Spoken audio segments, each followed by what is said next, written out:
কথায় বললে ছোটবেলায় ঈশ্বরচন্দ্র বিদ্যাসাগর প্রণীত বর্ণ পরিচয়ের সেই আখ্যান, যা আমি আপনি সবাই ছোট থেকে পড়ে বড় হয়েছি, সেই আখ্যানের কথাই আরেকবার স্মরণ করিয়ে দিলেন শোভনদেব চট্টোপাধ্যায়। তিনি এক কথায় যা বললেন আজকে বাংলার মানুষকে, তা হলো আপনারা ভুবনের মাসি হবেন না, অর্থাৎ আপনারা আমাদের ভালোবাসেন, মানে তৃণমূল কংগ্রেসের কথা তিনি বলতে চাইছেন। তৃণমূল কংগ্রেসকে ভালোবাসেন, সমর্থন করেন, ভোট দেন, বারবার ভোট দেন, বারবার সমর্থন করে বারবার ক্ষমতায় নিয়ে আসেন, এ পর্যন্ত সব ঠিক আছে, কিন্তু সমর্থন করছেন বলেই চোখ বুজে বসে থাকবেন না।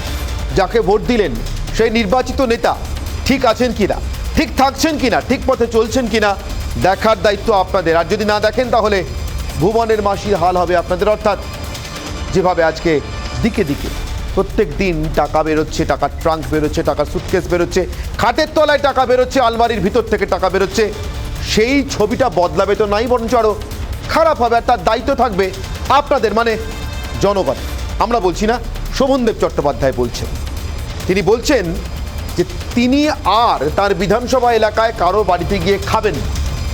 তিনি তার বিধানসভা এলাকা খড়দায় আগামী 5 বছর বা আরও যে 1 বছর কমে গিয়েছে ইতিমধ্যেই, প্রায় 4 বছর আর বাকি আছে, এই 4 বছর সময়সীমার মধ্যে কারো কাছ থেকে কোনো উপহার পর্যন্ত গ্রহণ করবে না। তার কারণ তার গায়ে কালো দাগ লাগুক তিনি চান, অর্থাৎ কালো দাগ লাগছে, না চাইলেও লাগছে। শোভনদেব চট্টোপাধ্যায়ের মতো ভদ্র, সজ্জন, পরিচ্ছন্ন, সৎ ভাবমূর্তির মানুষও এড়িয়ে থাকতে পারছেন না এই অস্বস্তিটা। সেই অস্বস্তি থাকতেই এবার তিনি মানুষকেই তার শাসনের অস্ত্র তুলে নিতে বললেন।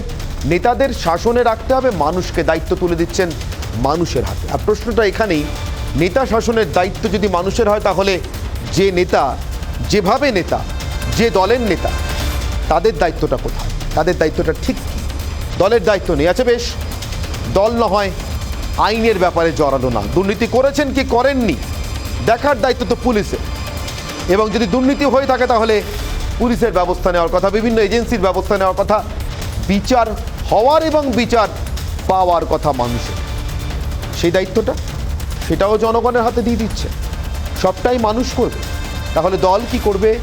সরকারে থাকা দল কি করবে? সরকারের আওতায় থাকা আমলারা কি করবেন? সরকারের ক্ষমতা এবং নিয়ন্ত্রণের মধ্যে থাকা এজেন্সিগুলো, গোয়েন্দা সংস্থাগুলো কি করবে? নাকি আসলে কোনোভাবে কোনো দিক থেকে ছবিটাকে বদলানো যাচ্ছে না বলেই কার্যত অসহায় আত্মসমর্পণ, মানুষের দিকে দায়টা ঠেলে দেওয়া? এ কি সত্যি সত্যি মানুষকে মাথায় বসানো, নাকি মানুষের দেওয়া দায়িত্ব মাথা থেকে মাটিতে নামিয়ে দেওয়া? মানুষ নেতা তৈরি করেছেন, মানুষ নেতা তৈরি করেন বলছেন শোভনদেব। রোজ যে ছবিগুলো দেখা যায় তা দেখে ভালো লাগছে না, সেটাও বলেছেন। অর্থাৎ রোজ এই টাকা উদ্ধারের ছবি তাদেরকে পীড়িত করছে।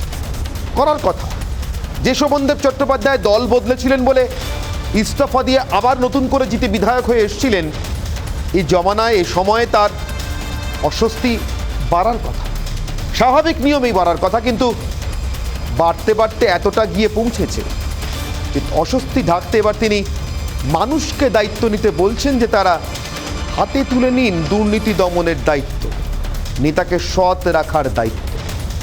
তাহলে নেতাকে সৎ রাখার ক্ষেত্রে দলের দায়িত্ব অস্বীকার করছে। নেতা থেকে মন্ত্রী হওয়া, মন্ত্রিসভার গুরুত্বপূর্ণ সদস্য, দুর্নীতি করছেন কি করছেন না সে দায়িত্ব পালনের ক্ষেত্রে পুলিশের চোখ উল্টে থাকাকে কার্যত সমর্থন করছে। দায়িত্ব পুলিশের নয়, নেতা। বলছেন শোভনদেব চট্টোপাধ্যায়, বাস কন্ডাক্টরের 50 বিঘা জমি কোথা থেকে এলো? আমাদেরও তো প্রশ্ন, কোথা থেকে এলো? মানুষ দেখবে, যদি মানুষ দেখতেও পায় প্রমাণ করতে পারবে।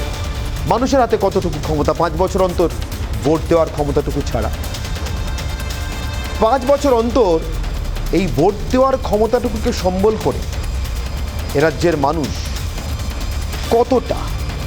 কতটা সাহস দেখাতে পারেন, কতটা দুঃসাহস দেখাতে পারেন? শোভনদেব বলছেন মানুষের দায়িত্ব, সৌগত রায় বলছে পিঠে তাল পড়বে সবাইকে চোর। অর্থাৎ সন্দেহ যে করবেন, দায়িত্ব যে পালন করবেন, এতটুকু দুঃসাহস যে দেখাবেন, নেতার সামনে দাঁড়িয়ে প্রশ্ন করার যে আপনার সম্পত্তি কোত্থেকে হলো, উল্টে তৃণমূলের নেতারাই তো বলছেন যে পিঠে তাল পড়তে পারে। তখন শোভনদেব চট্টোপাধ্যায় কি বলেছেন আজকে, আগে আপনাদের শুনিয়ে নিয়ে একবার। শুনতে শুনতে দেখতে দেখতে প্রতি মুহূর্তে চমৎকৃত হবেন আর ভাববেন ঠিক শুনছি, শোভনদেব বলছে চিমটি কাটবেন, কাটুন আর দেখুন। আমি এখানে এসেছি 5 বছর পর চলে যাব, কিন্তু আমি কিছু কাজ করতে চাই, সকলের কোঅপারেশন করতে চাই, সকলের কোঅপারেশন চাই আমি, সবাই আমাকে কোঅপারেট করুক। আর আমি আপনাদের কাছ থেকে 1 লাখ পয়সা নিয়ে যাব না।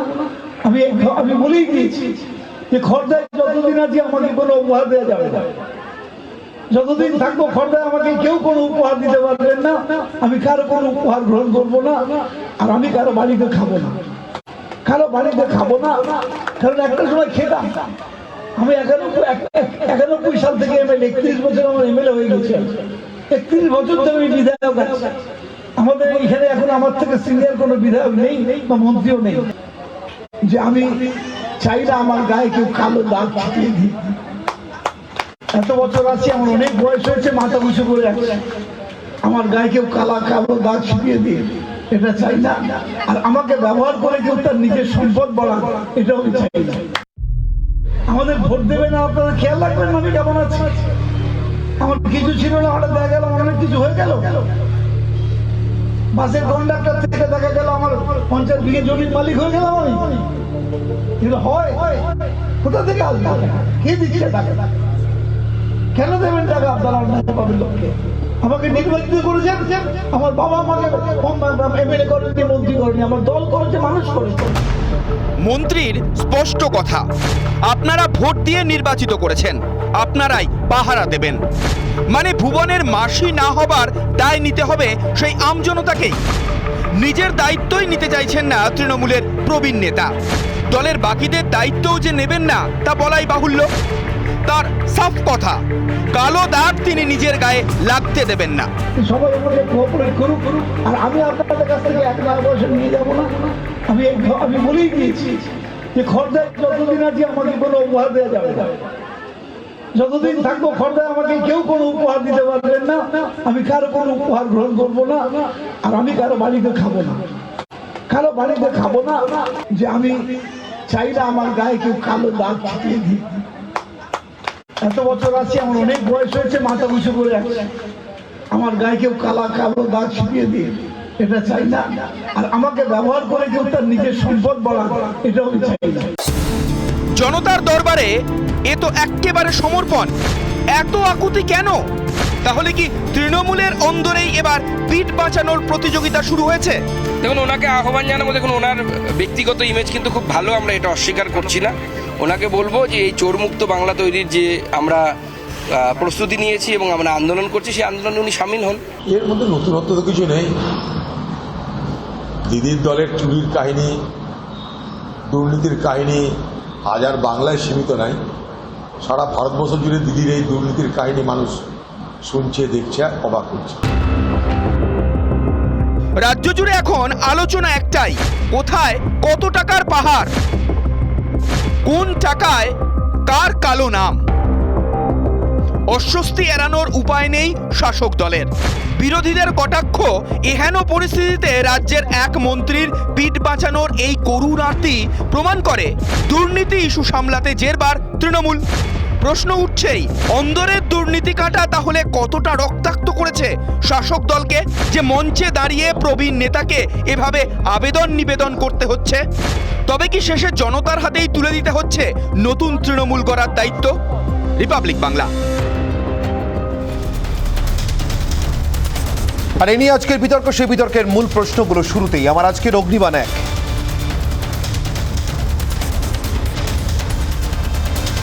নেতাদের পাহারাদার জনতা হলে পুলিশ কি করবে? পুলিশের তো সকলের পাহারাদার হওয়ার কথা। অগ্নিবাণ 2।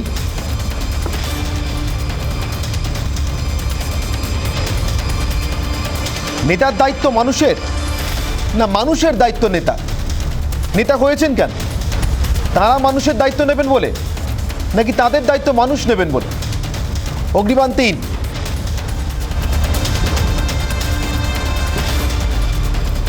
দুর্নীতি মোকাবিলায় শাসকই যদি অসহায় হন, তাহলে মানুষের সহায় কে?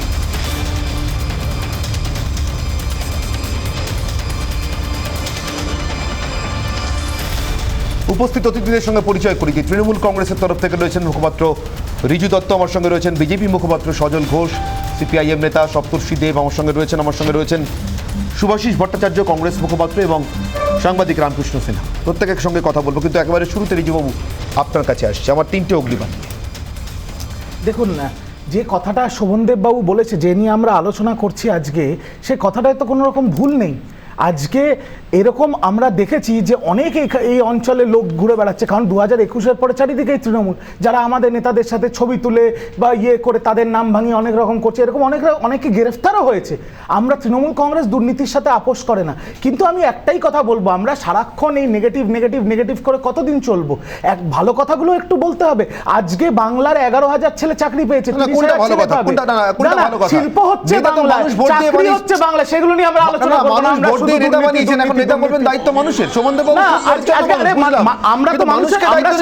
আমরা শাসক দল, আমাদের শাসক দলে পরপর 3বার কে বসিয়েছে? বাংলার মানুষ বসিয়েছে। রামকৃষ্ণ, সৌগত বাবু এবেলা বলছেন যে তাল পড়বে পিঠে যদি নেতাদের দিকে আঙুল তুলি আমরা বা জনগণ, আর শোভনদেব বাবু বলছেন মানুষকে দায়িত্ব নিতে হবে। মানুষ কোন সাহসে যাবেন দায়িত্ব নিতে? এ তো দুঃসাহস হয়ে যাবে। অনির্বাণ, ওনারা আর কতদিন সময় নেবেন যে ওনাদের ভুলগুলো ঠিক করতে? এটা একটা বড় প্রশ্ন। এক, দ্বিতীয় হচ্ছে যে এক নেতা বলছেন, মানে শোভন দেবদার মতন মানুষ ভীষণ বিচক্ষণ এবং ভীষণ প্রবীণ ভদ্র মানুষ, তিনি বুঝতে পেরেছেন কোথাও একটা প্রবলেম আছে। এতদিন উনি চুপ করেছিলেন, এখন তো দলের বিরুদ্ধে বলতে পারেন না, তা সেই কারণে তিনি তার নিজেকেই আত্মবাক্য সমর্থন করাতে হচ্ছে। এর বাইরে আর কি আছে? পরিষ্কার কথাটা পরিষ্কারভাবে বলাই ভালো। পরিষ্কার কথা আমিও পরিষ্কারভাবেই বললাম যে তৃণমূল দুর্নীতির সাথে আপোষ করে না। তার জন্য তিনি যদি বলেন যে আমি কারুর বাড়ি গিয়ে খাবো না, কোনো উপহার নেব না, কারণ বিরোধীরা তো একটা কন্টিনিউয়াস চক্রান্ত চালিয়ে যাচ্ছে বাংলা বিরোধী ছবি তুলে। এই ভুল কথা বলছেন শোভনদেব চট্টোপাধ্যায়, যিনি দলটা বদলেছিলেন বলে তৃণমূল কংগ্রেসের প্রথম নির্বাচিত এমএলএ, তিনি দল বদলেছেন, পদত্যাগ করেছেন, নতুন করে নির্বাচন হয়েছে, জিতে এসছেন। কোনো ভরসা ছিল না সদ্য গঠিত দল জিতবেন কিনা পদত্যাগ করলে জানতেন না, কিন্তু বিধানসভায় বসে থাকেন এখনকার সব দুর্নীতিগ্রস্ত নেতাদের মতো। বিজেপি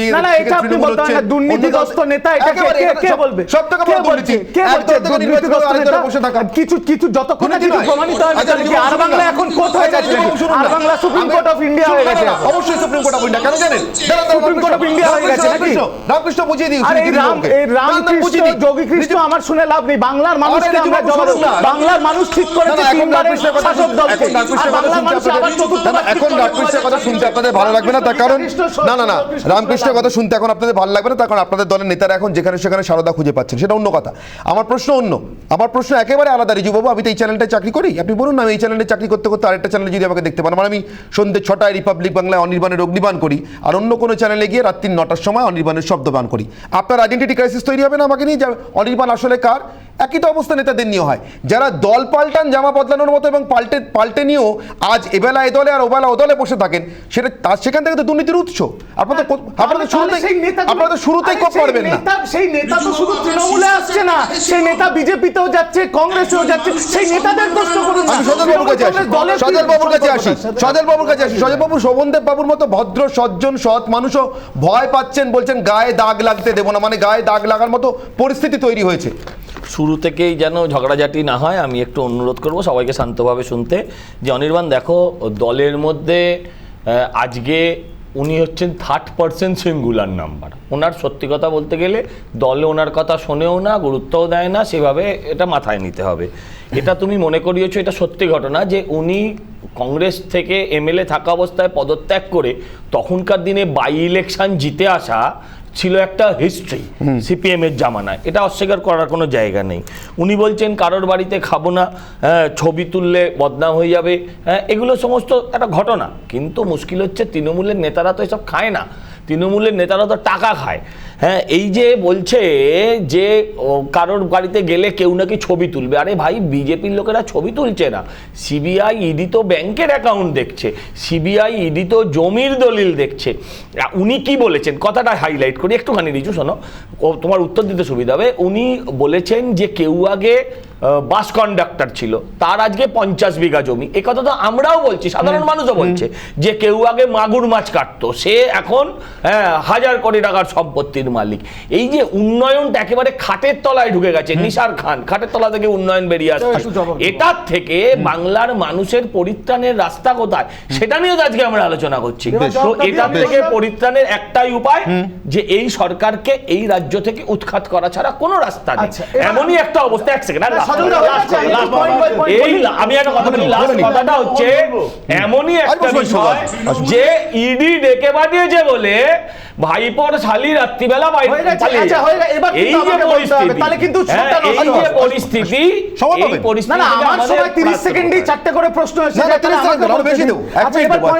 শুনুন বলতে একটু, উনি সজলদা বললেন শোভনদেব বাবুর কোনো গুরুত্ব নেই। আজকে শোভনদেব বাবু কৃষি মন্ত্রী পশ্চিমবঙ্গ সরকারের। দ্বিতীয় কথা, ওনারা এক সেকেন্ড সজলদা, এবার তুমি শোনো, তোমার মধ্যে আমি বলিনি, তুমি বললে সজলদা বললো টাকার হিসাবের কথা। কালকে বিজেপি যে নবান্ন অভিযান করছে তাতে খরচ হচ্ছে প্রায় 11 কোটি টাকা, তার হিসাব কোথায়? দ্বিতীয় কথা, এনারা বললেন আমরা লোকের বাড়িতে খেতে যাই না, এই খাওয়া ওই খাওয়া। 2021 সালে এখানে কংগ্রেস আর সিপিএম আছে, কলকাতা শহরের প্রতিটা 5 তারা হোটেল মাসের পর মাস ভাড়া নিয়েছিল বিজেপি। আর লাস্টে সবচেয়ে বড় কথা, আমি ওপেন আর বাংলার চ্যানেলে বলছি, কয়লা কাণ্ড, গরু কাণ্ড হোম মিনিস্টারের আন্ডারে হয়, এটা হোম মিনিস্টার স্ক্যাম। আর যাই প্রাইমারি অ্যাকিউজ বিনয় মিশ্র যে দেশ থেকে পালিয়ে গেছে, তার ভাইয়ের সাথে 20 আর 21 সেপ্টেম্বর 2021 বিকেল 6টায় শুভেন্দু অধিকারী মিটিং করেছে। কেন শুভেন্দু অধিকারীকে জিজ্ঞেস করা হবে না? দুর্নীতি কি শুধু তৃণমূলকে নিয়ে করা হবে? মানে তৃণমূলে থাকে সাধু আর বিজেপিতে থাকে সাধু। 6টায় সেটাও বলে দিয়েছে না, মুশকিল হচ্ছে ইটস আ বিগ ব্রেকিং। সন্ধ্যে 6টায় বলে দিয়েছে, কিন্তু ক্যাসেটটা দাও বলে দিয়ে দিয়েছি, ক্যাসেটটা বাজাও আমরা দিয়েছি, ক্যাসেটটা বাজাও দিয়েছি, ক্যাসেটটা বাজিয়ে দাও না, রিজুবাবু ক্যাসেটটা পাবলিক করে দাও ভাইরা। রিজুবাবু পুর গেঞ্জি দুদিন আগে পড়েছিলেন, আজকে রিজুবাবু দেখুন, এটা ঠিক, আমি মানছি আপনি যে কথাটা বলছেন সে কথার রাজনৈতিক চাকরি হচ্ছে শিল্প, সে কথা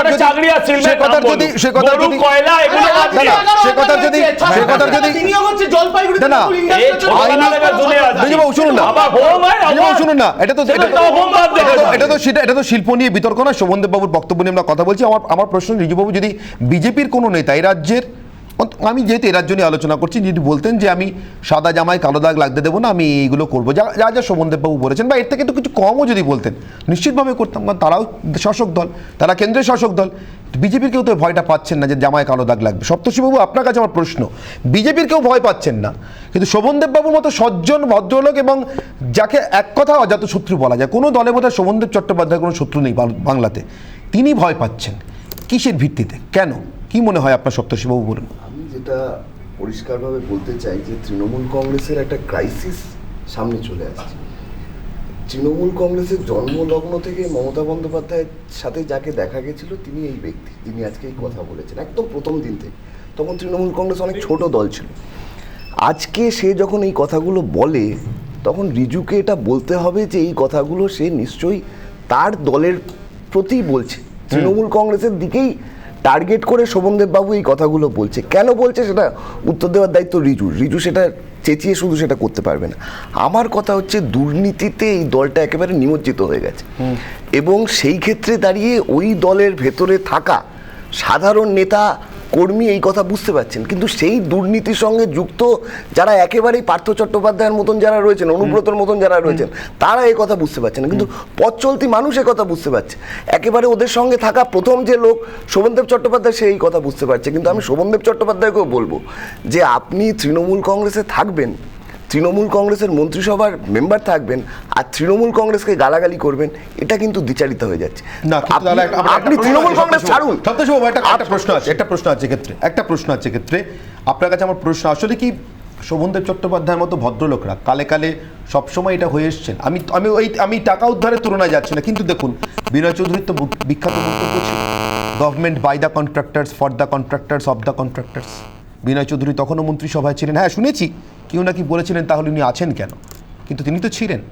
হ্যাঁ ছিলেন, তিনি ক্রিটিসাইজ করেছিলেন, এটা অনেক ইতিহাসের কথা আপনি বললেন ঠিকই। তার ক্রিটিসিজম যাদের দিকে করা হয়েছিল মানে তৃণমূল কংগ্রেসের গভর্নমেন্টের সঙ্গে লেফটের গভর্নমেন্টের তুলনা দুর্নীতির ইস্যুতে কিছুতেই করা যায় না, কারণ যত কোটি টাকা এরা এই কদিনে এদের নেতাদের বাড়ি থেকে উদ্ধার হয়েছে, এরকম কোনো ইনস্ট্যান্স লেফটের সময় 34 বছরে আচ্ছা, খুব ছিল না। ভালো। এবার কিন্তু 30 সেকেন্ড রিজু বাবু, তারপর সুষমা বাবু একদম বলবেন। 30 সেকেন্ড। 30 সেকেন্ড। উনি বললেন সুভাষ বাবু। সিপিএম কোন মতেই দুর্নীতির সাথে কোনো রকম সম্পর্ক ছিল না। আমি তত্ত্বভিত্তিক ওনার সাথে ঝগড়া করছি না, কথা বলছি। সুজন চক্রবর্তী বারুইপুরের এমএলএ, সেখানে উদ্বোধন হয়েছিল সারদা গার্ডেন, মানিক সরকার উদ্বোধন করেছিল রোজ ভ্যালি গার্ডেন। আচ্ছা, আপনারা কি ভাবতেন সারদা রোজ ভ্যালি ললিপপের দোকান চালায়? Number 1 question. সেকেন্ড, সারদার সবচেয়ে বড় প্রাইমারি এজেন্ট বুম্বা নাম নিয়েছিল সুজন বাবুর, তখন বিকাশ বাবুর সাথে উনি সুপ্রিম কোর্টে গিয়ে স্টে অর্ডার নিয়েছিলেন। আচ্ছা, বুদ্ধবাবু আপনাদের সততার প্রতীক, তিনি বলেছিলেন আমি এই চোরেদের মন্ত্রিসভায় থাকবো না। তাহলে তিনি চোর কাকে বলেছিলেন? আপনাদের সময় ডিজিটাল যুগ ছিল না, হলে 34 বছর না 34 মাসও সরকারটা থাকতো না। বেশ বেশ, আমি শুনলাম। সপ্তর্ষি বাবু রিয়াক্ট করার পর আছে, 30 সেকেন্ড দিচ্ছি সপ্তর্ষি। আমি পরিষ্কারভাবে বলছি যে সুজন চক্রবর্তী সারদা যোগের বিষয় দেবযানী দেবীর মা স্পষ্টভাবে চিঠি দিয়েছেন যে সিআইডি, রিজুদের সিআইডি দেবযানীকে জোর করছে সুজন চক্রবর্তীর নাম দেওয়ার জন্য। রোজ ভ্যালির কে উদ্বোধন করেছে একটা কোম্পানির উদ্বোধন, আর সেই কোম্পানিকে ফুলিয়ে ফাঁপিয়ে তৃণমূল কংগ্রেসের ব্যাংকরোলে পরিণত করা। সারদা কাণ্ডে মমতা বন্দ্যোপাধ্যায়ের সাথে যেভাবে মিটিং হয়েছে, আমরা যেগুলো দেখেছি ডেলোর বাংলোতে, আগে সেই কথা বলা হয়েছিল এবং আজকের দিনে দাঁড়িয়ে সেটা প্রমাণিত। সারদা কাণ্ডে অসংখ্য মানুষ সর্বশান্ত হয়েছে এবং সেটার দায় মমতা বন্দ্যোপাধ্যায় এবং তৃণমূল কংগ্রেসের। দশকের পর দশক সপ্তর্ষিটা গণশক্তি চলতো সারদার টাকায়, ফার্স্ট পেজে ফ্রন্ট পেজে ফুল পেজ অ্যাড বেরোতো সারদার। আপনারা এখনো বলবেন সারদা চিটফান্ড নয়? তোমাদের পার্টি চলেছে সারদার টাকায়। আমি আবার সুভাষিস বাবু কাছে। সুভাষিস বাবু, শোভনদা ভদ্রলোক, এটার মধ্যে কোনো ভুল নেই, কিন্তু অন্যায় যে সয় না, তাকে আর ভদ্রলোক বলাই যায় না। কারণ হলো শোভনদাকে যখন ক্যালকাটা ইউনিভার্সিটিতে শোভনদা যান তার ইউনিয়ন খুলতে, তখন দোলা সেনের লোকেরা তাকে গায়ে হাত দিয়েছিলেন, মারধর করেছিলেন। তারপরে বলেছিলেন যে শিক্ষাঙ্গন নকশালরা পুড়িয়েছে একটা সময়, তারা শিক্ষাঙ্গন জ্বালাবে সেটা ভাবা যায় না বলে শোভনদা ওখান থেকে বেরিয়ে আসে।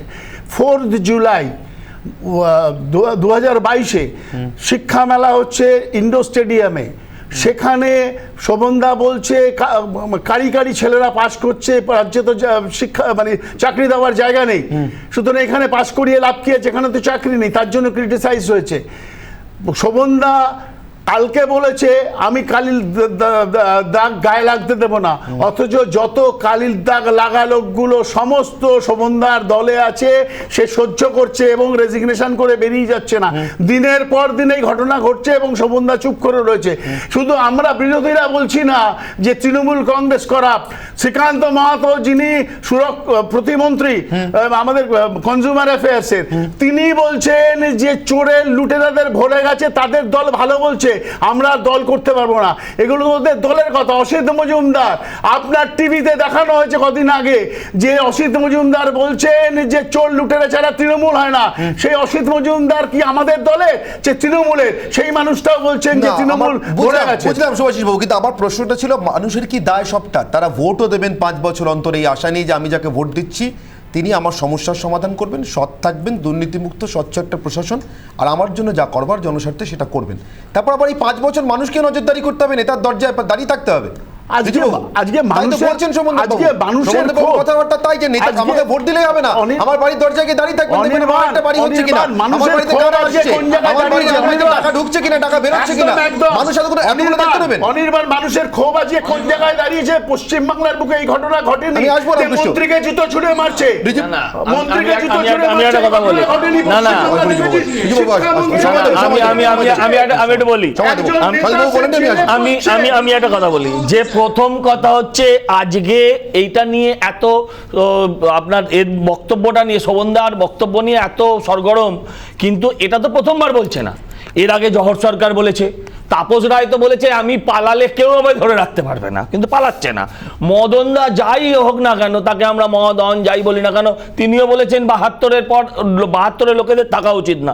আজকে লাস্ট সর্বসাকুল্যে বললেন।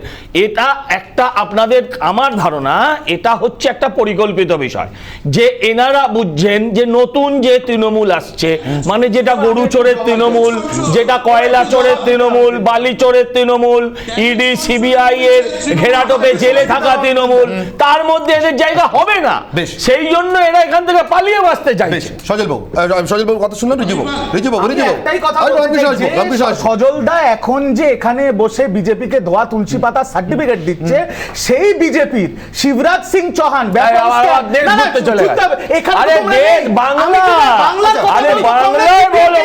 বিজেপির তো বাংলায় অস্তিত্ব, কথা বলবো মুখ্যমন্ত্রী করে বসে রেখেছে চোর ডাকাতদের, আর শুভেন্দু যে সবচেয়ে বড় বাংলা। আচ্ছা, শুভেন্দু যদি কাল বিজেপি তৃণমূলে চলে যেত সাধু হয়ে যেত, সাধু হয়ে যেত। আজকে অর্জুন সিং হয়ে গেছে, আজকে রাজীব ব্যানার্জি হয়ে গেছে। কংগ্রেস বললো আজকে কংগ্রেস, যে কংগ্রেস আজকে ইডিকে বাহবা দিচ্ছে, সেই কংগ্রেসের জেনারেল সেক্রেটারি প্রিয়াঙ্কা গান্ধী রাস্তায় বসে বুক চাপড়ে চাপড়ে ইডির প্রতিবাদ করেছে দিল্লিতে। এই দ্বিচারিতা কেন? না, দ্বিচারিতা নয়, সমস্তটা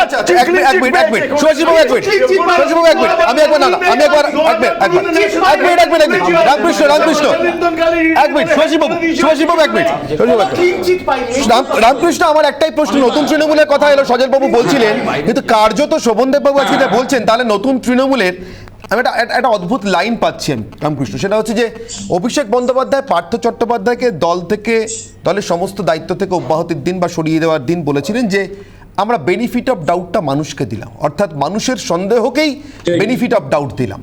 তাহলে শোভনদেব চট্টোপাধ্যায় আজকে মানুষের সন্দেহকে মাথার উপরে রেখে সর্বোপরি সন্দেহ তাহার উপরে না এর মতো করে বলছেন আপনারাই পাহারা দিন। তাহলে নতুন তৃণমূল গড়ার ক্ষেত্রেও কি বেনিফিট অফ ডাউটটা মানুষ পাচ্ছেন, মানে মানুষকেই তৈরি করতে হবে নতুন তৃণমূল? রামকৃষ্ণ, কি মনে হচ্ছে? এক্ষেত্রে একটা পরিষ্কার কথা বলি, সেটা হচ্ছে শোভন দেবদাদের মতন মানুষদেরকে তৃণমূল কংগ্রেস যেভাবে সামনে আনবার চেষ্টা করছে, এটা one kind of damage control. এই ড্যামেজ কন্ট্রোলটাকে করবার চেষ্টা করা হচ্ছে মানুষকে সামনে রেখে, যে মানুষ তুমি ঠিক করে দাও। আর তার আগে যেটা দরকার সেটা হচ্ছে তৃণমূল কংগ্রেসের শিষ্টাচার, একটা ভদ্রতা বোধ তাদের এখনকার নতুন নেতাদের, এবং যারা পেছনের সারিতে চলে গেছে সেই নেতারা এবার সামনে আসবেন বলে মনে হয়, যারা ভদ্র নেতা দলের নাম নিয়ে বসবেন। বেশ, তৃণমূলের যদি একটা ট্রান্সফরমেশন হয় তাহলে প্রথমে মন্ত্রিসভা ভেঙে দিতে হবে, তারপরে রাজ্য কমিটি ভেঙে দিতে হবে। আজকে আমি বলছি না, নতুন তৃণমূল ভদ্রলোকের তৃণমূল করতে গেলে মন্ত্রিসভা ভাঙতে হবে, ভদ্রলোকের তৃণমূল করতে গেলে করতে গেলে কি করতে হবে আমি আসবো এই বিতর্ক নিয়ে। একটা ছোট্ট বিতর্ক নিয়ে ফিরে আসছি বিরতির পর। তাহলে কি নতুন তৃণমূল সত্যিই স্বপ্ন শোভনদেব বাবু যা বলছেন, নাকি নতুন তৃণমূল এই রাজ্যের মানুষকেই তৈরি করতে হবে? তৃণমূল আর নতুন তৃণমূল তৈরি করার ভারটাও নিজের কাঁধে রাখতে চাইছে না। ফিরে আসছে একটা ছোট্ট বিরতির পর, সঙ্গে তখন রিপাবলিক বাংলা।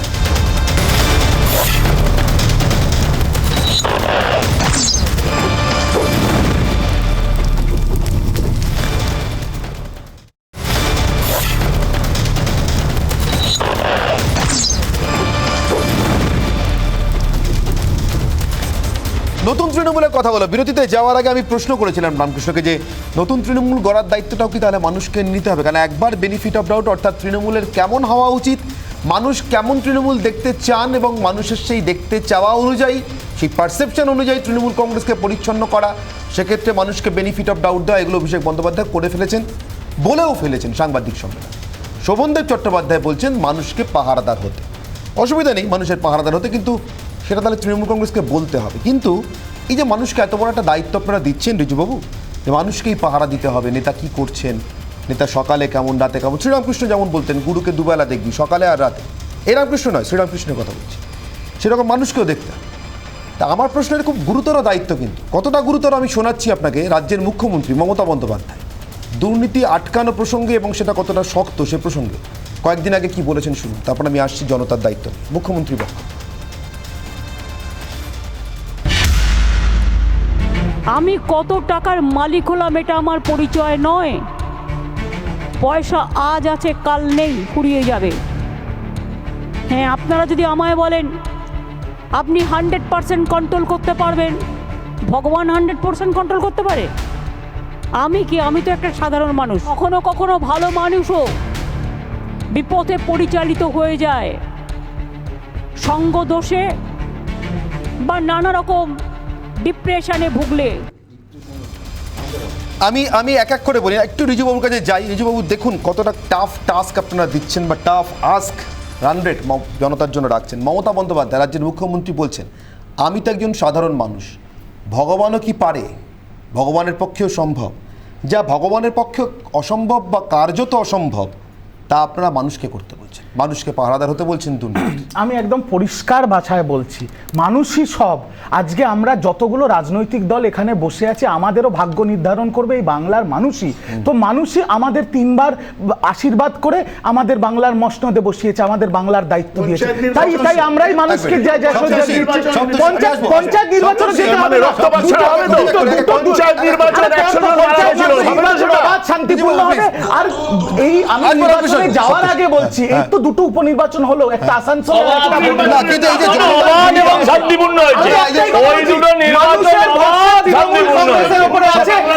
তৃণমূল কংগ্রেস ছাড়া বাংলায় কোনো বিকল্প নেই।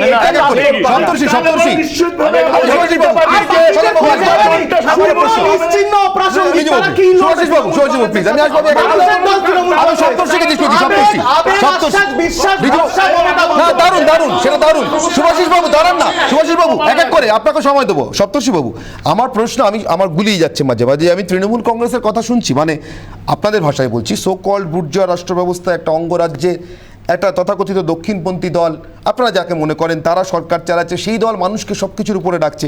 আমার তো মাউসেতুঙ্গে নয়া জনগণতান্ত্রিক বিপ্লব মনে হচ্ছে গোটাটা। মানুষই সব, মানুষ সর্বোপরি। মানুষই সব, এটা ঠিকই, কিন্তু আমাদের সবচেয়ে দুর্ভাগ্যর বিষয় হচ্ছে আজকের দিনে দাঁড়িয়ে পশ্চিমবাংলার পলিটিক্যাল ডিবেট এটা ডেভেলপমেন্ট থেকে সরে গিয়ে করাপশনে চলে এসছে।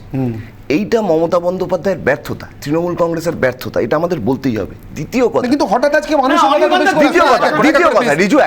কথা মানুষ বলে তো আপনারা বলতেন, জ্যোতিবাবু বলতেন মানুষের ইতিহাস। আমি বলছি যে পুলিশের কাজ যদি মানুষ করে, তাহলে পুলিশকে মাইনে দিয়ে রাখার কি দরকার রয়েছে? আর পুলিশের কাজ যদি পুলিশ না করে, তাহলে পুলিশ মন্ত্রীরও কোনো কাজ নেই, মমতা বন্দ্যোপাধ্যায়েরও কোনো কাজ নেই। তাহলে মমতা বন্দ্যোপাধ্যায়ের কাজও মানুষ করছে, তাহলে মমতা বন্দ্যোপাধ্যায়কে সরিয়ে দিয়ে যে কোনো কাউকে ওখানে মুখ্যমন্ত্রী করে দিন, কোনো অসুবিধা নেই। তাহলে গভর্নেন্সের কোনো দরকার নেই, তাহলে রাষ্ট্রের কোনো দরকার নেই, সরকারের কোনো দরকার নেই। আসলে সিপিএম এর এখন আমাদের কথা শুনতে মনে হচ্ছে কেন যে তৃণমূল সিপিএম এর কথা, কারণ সিপিএম এখন লাল গেরুয়ায় মিশে গেছে আর তাদের অবৈধ নেক্সাস শুভেন্দু অধিকারী এক্সপোজ করে দিয়েছে। শুভেন্দু অধিকারী ছিলেন গেছেন গেরুয়াতে, আর এখন আমাদের কাছে অভিযানে আমাদের নেক্সাস, আমাদের নেক্সাস দেখেছেন তো সজল বাবু, উত্তর দিন। আমি একটা কথা বলবো, আমি একটা কথা বলবো, এক মিনিট দাঁড়াও। আপনারা বলছেন এখানে তৃণমূল বলছে, ওখানে মমতাদি বলছেন মানুষই সব। সব দুরকম হয়, একটা দন্তার সব আর এখন আরেকটা হচ্ছে তালবস্য আর ব। তো মানুষ আজকে পশ্চিমবঙ্গে মানুষকে এরা তালবস্য আর ব বানিয়ে দিয়েছে। ভাই আমি তোমার কথা সময় বলিনি, সোনামনা বলছে কত টাকার, আমি মমতাদির কথার উত্তর দিই, রিজু ছোট ভাই ওর কথা বাদ দিলাম। হ্যাঁ, কত টাকার মালিক হলাম সেটা বড় কথা না, সত্যি তো কত টাকার মালিক হলাম, কি করে বড় হলাম, মাগুর মাছ কাটতাম, আজকে এত টাকা কি করলো সোমদা বলছে। আরে কুস্তিতে লেখানে যেটা থামবে, একটু এত করে অনুরোধ করলাম, শোনা বললাম, ভালো ছেলে বললাম, থামছে না। বলছে সঙ্গদোষে নষ্ট হয়, পার্থদা হয়েছে আমরা দেখলাম। পার্থদা কার সঙ্গে নষ্ট হলো? অনুব্রত বেচারা খেটে খেতে বীরভূমের বাজারে মাছ কাটতো, কার সঙ্গে দোষে নষ্ট হলো? এটা তো তৃণমূলকেই বলতে হবে। বলছে টাকা আজ আছে কাল নেই, ঠিকই তো, কাল ঘরে টাকা ছিল, ইডি এসে নিয়ে গেল নিসার খান, কাঁদছে কে? নিসার খানকে রাখা যাচ্ছে না, কাঁদছে বগি হাকিম। এটা তো ঘটনা যে টাকা আজ আছে কাল নেই। এই যে কি জবাব দেবে ভাই, কি জবাব দেবে? জবাব তোমাকে বলবো, তুমি বিজেপি ছেড়ে পুজোটা মানুষ চাইছে, আমাদের এই চোরেদের না আবার এই দেখো তুমি পুজোতে বলছে তার কারণ হচ্ছে নাকি চোর বলছে কাকে? আরে ভাই তো নরেন্দ্র মোদি আর অমিত শাহ ঢুকিয়ে রেখেছে দিনদাল মারতে। ঠিক আছে, সব টাকা ওখানে চলে গেছে, এখানে কি করে কেন্দ্র চালাচ্ছে টাকা 20 কোটি টাকা, এখন 2-5 লাখ টাকা, 2-5 লাখ টাকা দেখলে মানুষের মনই ভরে না। তাহলে প্রধানমন্ত্রী অপদস্থ, সেটা বলো, কালো টাকা আসছে হচ্ছে যখন শুভাশিস বাবু। তোমরা তো নাকি কালো টাকা সরিয়ে দিয়েছো ডিমনিটাইজেশন আচ্ছা, করে, শুভাশিস বাবু কি তাহলে টাকা বলছেন? আসছে কোথা থেকে? শুভাশিস বাবু। আরে আবার কালো হচ্ছে, তাহলে প্রমাণ কালো হচ্ছে আবার। শুভাশিস বাবু কোনো কাজ করে না, খালি শুভাশিস ঢপ বাবু। ঢপ। বলুন শুভাশিস না, বাবু। ভারতবর্ষে এটা তো ঠিক যে ভারতবর্ষে সবচাইতে স্বাধীনতার পর সবচাইতে বড় দুর্নীতিগ্রস্ত যদি দল হয়ে থাকে কেউ, সেটা তৃণমূল কংগ্রেস। ফলে তৃণমূল কংগ্রেসের পেছনে ইডি লেগে রয়েছে, এবং এইটাও সত্যি সত্যি রিজুর সাথে আমি একমত যে যারা করাপ্ট প্র্যাকটিস কিছুটা করছে, আমার সাথে আমি একমত, বলি কিছুটা না না, রিজুর সাথে। কারণ হলো এই যে ব্যালেন্সিং ফ্যাক্টর, এটা বড় প্রবলেমেটিক। হেমন্ত বিশ্ব শর্মা থেকে আরম্ভ করে শুভেন্দু অধিকারী থেকে তোমার আরম্ভ দিকে করে থাকলে হেমন্ত ভালো ছেলে, তোমার সঙ্গে থাকলে হেমন্ত ভালো ছেলে। আমি বলে নেই, এ মহা মুশকিল। কথা বলতে না, রিজু বলে নাই, রিজু বলে নাই। নারায়ণ রায় বলতে দেবে তো, শিবসেনায় বলতে দেবে। এক সময় বলতে দিতে হবে, সত্যি কথা। ইডি যদি বুঝতাম যে জোট হয়ে ভোট হয়েছিল, জোট হয়ে ভোট হয়েছিল। আমরা বলতে দিই বাংলায় আসলে আমি হলুদ শার্ট পরে এসেছি, এটা যদি চারজনই এক কথা বলে তাহলে আমার চারজনের আইডেন্টিটি এক হয়ে যায় না।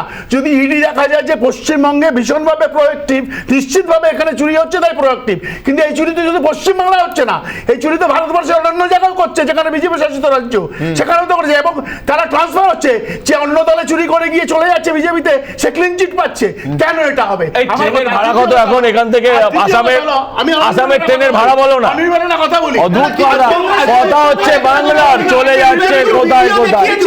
এই মুরলীধর স্ট্রিটে রিজু, আমি হেমন্ত বিশ্ব শর্মার এগেইনস্টে ক্যাম্পেইন করেছিল, এখন তারা ক্লিন চিট। নেব অনির্বাণ, আমি 30 সেকেন্ড নেব। আচ্ছা, 30 সেকেন্ড দিচ্ছি, শুভাশিস বাবু। তুমি বললে না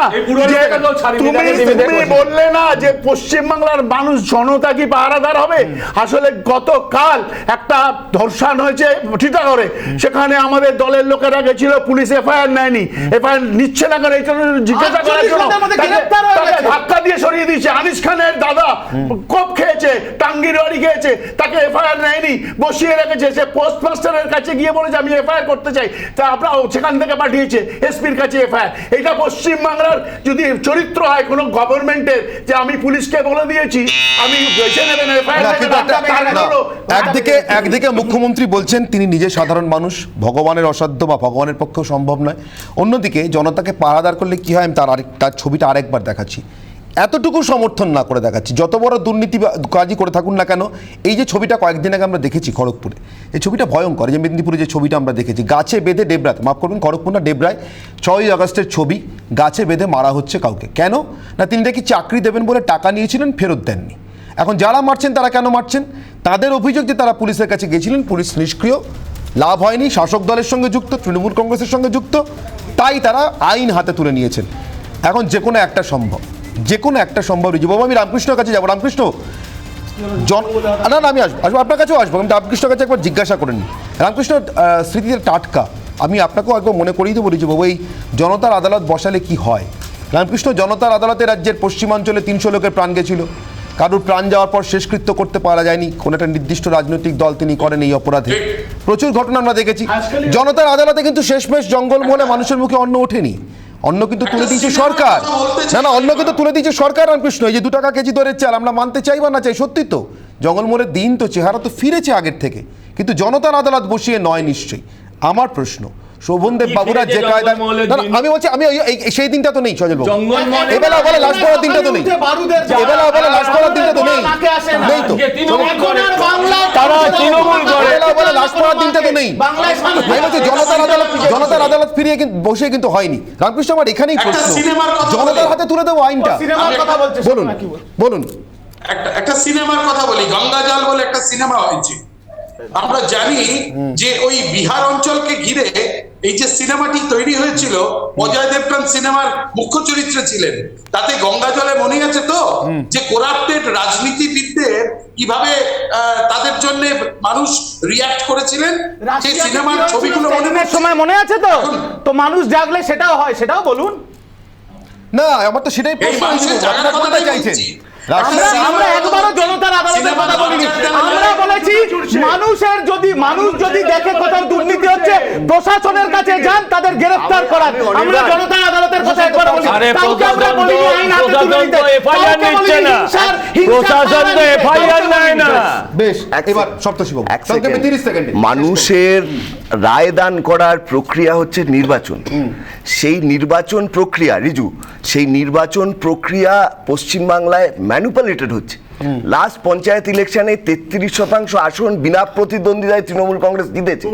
তাহলে পৌরসভাতেও তাই হচ্ছে, এক একটা সিট 97%, 98% করে ভোট পেয়েছে। সুতরাং যে প্রসেসটা মানুষের রায় প্রতিফলন করবার ক্ষেত্রে দাঁড়িয়ে সবচেয়ে বেশি গুরুত্বপূর্ণ, সেইটা পশ্চিমবাংলার সরকার করতে দিচ্ছে না। আর বাইরে দাঁড়িয়ে যখন বিপদে পড়ছে তখন মমতা বন্দ্যোপাধ্যায় বড় বড় কথা বলবে, এটা কিন্তু মানা যায় না। মানুষের কাজ চোর ধরা নয়। আমায় তো দিতে হবে, আমাকেই তো দিতে হবে। এবার সুভাষিস বাবু, তারপর সলিল বাবু কাছে। সুভাষিস বাবু 30 সেকেন্ড।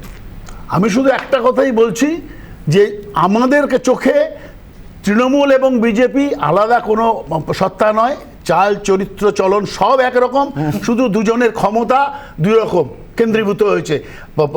মমতা ব্যানার্জির নেতৃত্বে রাজ্য যেভাবে ধ্বংসের দিকে এগোচ্ছে, মোদীর নেতৃত্ব সারা ভারতবর্ষ ধ্বংসের দিকে এগোচ্ছে ফাইন্যান্সিয়ালি এবং মানে ইকোনমিক্যালি তো আমরা একদম শেষ দিকে চলে গেছি। আর পশ্চিমবাংলায় তো দুর্নীতি মানে খাটের তলায় কেন বাথরুমের থেকেও টাকা বেরোচ্ছে, এরকম হয়েছে যে পার্থর বাড়ি থেকে বাথরুম থেকে, এবং সেটা মমতা ব্যানার্জি জানতেন না। আমি বলি দাঁড়াও, ইকোনমিক্যালি শেষ হয়ে গেছি আমরা সুভাষিসদার কথা অনুযায়ী, আর আমরা বিশ্বের বুকে ইকোনমিক্যালি আজকে 5th পজিশনে চলে এসেছি। না আচ্ছা ভাই আমি বলে নি, আচ্ছা ভাই বলি ভাই, আরে ভাই আমার টাইম, আরে ভাই আমার টাইম, আমি তাহলে তুমি বলো। ঘটনা হচ্ছে আমাকে টাইমটা এক্সট্রা দেবেন। সপ্তর্ষি বাবু তাদের সময় ভোট লুটের কথা বলেছেন, কিন্তু এটা অস্বীকার করলে চলবে না। আজকের যারা বামপন্থীরা আছেন আর অতীতের যারা সরকারে বামপন্থীরা ছিলেন, দুটোর মধ্যে অনেক ডিফারেন্স আছে। এই রাজ্যে রাজনৈতিক খুন হানাহানি সন্ত্রাস এই বাম জামানা থেকেই কিন্তু শুরু হয়েছিল। মুখ্যমন্ত্রী সেটাকে একটা আইকনিক স্টেজে নিয়ে গেছেন। আজকের মুখ্যমন্ত্রীর কথা বলছি, যে উনি বলতেন সাইন্টিফিক রিগিং এর কথা, ওনার সঙ্গে সুর মিলিয়ে আমরাও বলতাম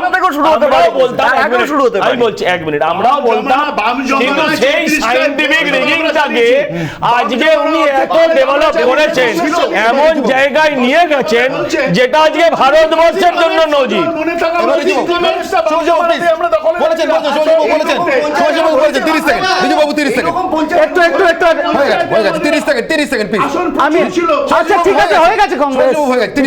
আমি একটাই কথা বলতে চাই, আজকের একটা নেতাজি ইন্ডোরের প্রোগ্রাম থেকে এটা বিরোধীদের মুখে মমতা বন্দ্যোপাধ্যায় ঝামা ঘষে দিয়ে প্রমাণ করে দিলেন যে বাংলায় চাকরি হচ্ছে, শিল্প হচ্ছে, প্রগতি সম্প্রতি একতা, এর নামই মমতা। বাংলায় শান্তি আছে, বাংলা এগিয়ে যাবে। উৎসাহ অপপ্রচার করে মমতা বন্দ্যোপাধ্যায়কে থামানো যাবে না। মমতা বন্দ্যোপাধ্যায় ছিল, আছে, থাকবে। বাংলার ভরসা মমতা ব্যানার্জি, এর কোনো বিকল্প নেই। আপনারা কুৎসা অপপ্রচার করুন, আমরা আরো শক্তিশালী হব। আচ্ছা সজল বাবু 10 মানে 10 প্লিজ। 10 সেকেন্ডে লাগবে না। দেখুন এই রিজুদের দেখলে না আমার একটা খুব মায়া হয়। আমি বলেছি মমতা ব্যানার্জি ইন্ডোর স্টেডিয়ামে, সেই ইন্ডোর স্টেডিয়াম বলতে মনে পড়ে গেল উনি একটা মমতা ব্যানার্জি ওখানে কথা বলেছিলেন যে নিহত সিংহের থেকে আহত সিংহ আরো বেশি ভয়ঙ্কর। আমার এই অবধি আপত্তি ছিল না, উনি এরম বলেই থাকেন। আমার খারাপ লেগেছিল ওখানেও যারা তলায় রিজুর মতন লোকেরা বসছিল, তারাও এটা শুনে খুব জোর হাততালি বাজিয়েছে। নিজেদের কোথায় নামিয়েছে এরা, বাংলার ব্যর্থতা, বাংলার অপদার্থতা দেখা সত্ত্বেও জোর গলায় তারা চিৎকার করছে, আবার এই টিভিতে বসে হাততালিও। সময় শেষ। সবাইকে ধন্যবাদ জানাচ্ছি। সজল ঘোষ, রিজু দত্ত, সপ্তর্ষি দেব, সুভাষিস ভট্টাচার্য এবং রামকৃষ্ণ সিনহা, অনির্বাণের অগ্নিবাণের বিতর্ক পর্ব এখানে শেষ করছি। ফিরে আসছে ছোট্ট বিরতির পর ব্রেকিং খবর সঙ্গে থাকুন রিপাবলিক বাংলা।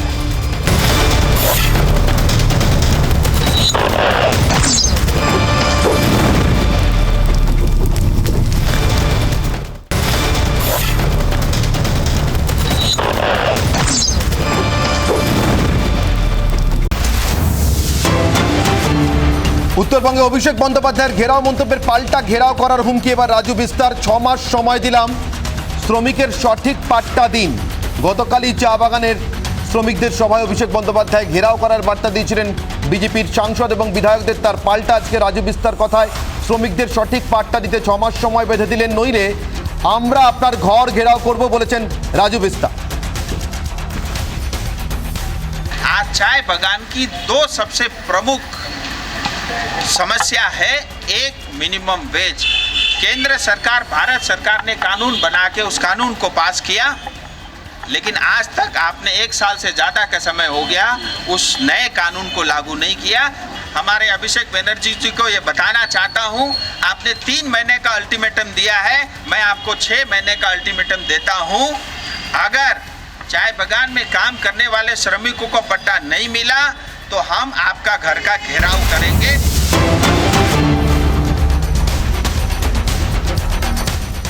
পরবর্তী ব্রেকিং খবর, নবান্ন অভিযানের আগে এবার পাল্টা হুঁশিয়ারি বিজেপির তরফে। অগ্নিমিত্রা পল হুঁশিয়ারি দিলেন, আপনারা কাল গুলি চালিয়ে দেখান, তারপর দেখা যাবে। নবান্ন অভিযানের প্রস্তুতি নিয়ে মন্তব্য অগ্নিমিত্রা পলের। এখন জনজাগরণ হয় না, কোনো কিছু কেউ কাউকে আটকাতে পারে না। তাই আপনারা টিয়ার গ্যাস দিন, জল কামান দিন, কেস দিন, গুলি চালান কালকে, দেখা যাক। আপনারা যে দুর্নীতি করেছেন, মাননীয় মুখ্যমন্ত্রী যে ঠকিয়েছে বাংলার মানুষকে, তার জবাব মাননীয় মুখ্যমন্ত্রীকে দিতে হবে। অনির্বাণের অগ্নিমান আজ এ পর্যন্ত। এরপর চোখ রাখুন সোজাসুজি স্বর্ণালী।